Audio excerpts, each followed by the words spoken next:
काल लेट नाईटपर्यंत मी bag pack करत होती, तरी मला सकाळी बरोबर जाग आली. कारण घरी जायची इतकी एक्साइटमेंट होती ना.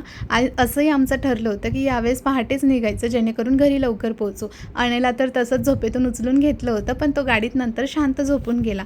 आम्ही जसं ठरवलं होतं ना, लवकर निघाल्यानंतर लवकर पोहोचू, पण असं काहीच झालं नाही. आम्हाला पूर्ण रस्त्यात भरपूर ट्रॅफिक लागली आणि नॉर्मली पुण्याहून नाशिकला जाताना आम्हाला 5-6 तास लागतात, पण यावेळेस पूर्ण 9 तास लागले. इव्हिनिंगला 4 वाजता आम्ही घरी येऊन पोहोचलो. आल्याच्यानंतर मी पहिली मस्त फ्रेश झाली आणि आज धनतेरस होती, म्हणून मस्त सुंदर अशी धनतेरसची रांगोळी काढली, जे की माझं खूप फेवरेट काम आहे. मस्त रांगोळी काढून झाल्याच्यानंतर ना आईंसोबत धनतेरसची पूजा मांडून घेतली, जी पूर्ण मांडून झाल्यानंतर ना अशी काही सुंदर दिसत होती.